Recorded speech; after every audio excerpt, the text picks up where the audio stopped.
Okay, let's get into it. Today we're doing a deep dive into the Book of Judges, specifically chapters 17 and 18. And this isn't just, some ancient story. It is a really terrifying case study. It is. It's about what happens when both faith and the social order just completely collapse. So our mission today is to really look at the story of Micah, his hired Levite priest, and the tribe of Dan. And its placement in the book is a little deceiving, isn't it? It feels like it's at the end of an era. That's right. It's at the end of Judges, but the events themselves, they reflect a much earlier breakdown. I mean, this is a time when the tribe of Dan was still landless. Right, they'd been pushed out of their territory. Exactly, by groups with things like iron chariots. Yeah. So what we're seeing is a story of functional idolatry just breeding total chaos. So if the national faith is failing, this is what it looks like at the household level. It's just utter spiritual confusion. It is. It's what scholars call syncretism. For those of us who need a quick refresher, what exactly are we talking about here? Well, syncretism is basically blending different religious beliefs. So you're not serving the one God. You're treating him as, one powerful God among many others. Like adding him to the pantheon. Precisely.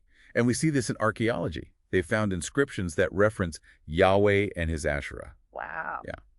It shows Yahweh was often seen as a local strongman deity, someone you could just incorporate into your existing pagan stuff. And Micah's family is the perfect picture of this. His mother dedicates silver to Yahweh, which sounds good on the surface. It does. But then she immediately uses that money to commission two idols, a carved image and a molten silver one. So they use the name Yahweh, but completely ignore the most basic law against graven images. It's the definition of functional idolatry.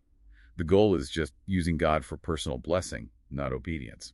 And to run this little private sanctuary, Micah hires a traveling Levite priest. And here's the staggering part. This isn't just some random guy. This is Jonathan, the grandson of Moses. I know, the direct descendant of the lawgiver himself, now working as a private spiritual contractor.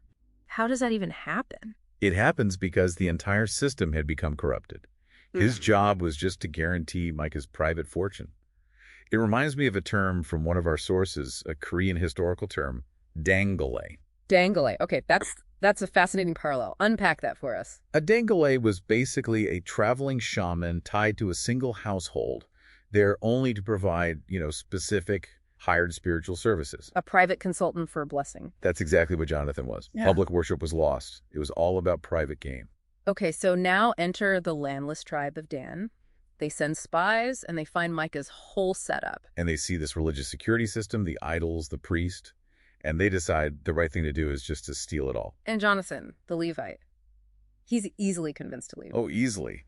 The Danites offer him a huge upgrade.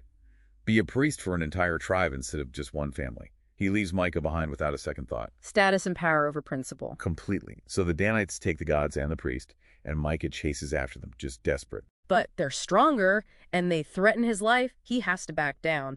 And this is the moment of tragic clarity we really need to focus on. It is. Because Micah cries out, "You have taken away my gods which I made, and the priest, and what do I have left?" He feels utterly ruined. His security system, the one he built and paid for, is gone. And here's the twist, the incredible paradox of it all.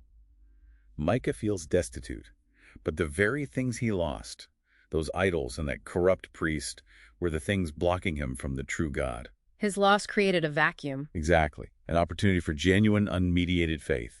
He had a chance to stand in that empty space and rely only on God. But the tragedy is that he grieved the loss of the idol because he never realized he'd already lost the true God long before. That story, it really hits far too close to home, and it raises a critical question for you, the listener.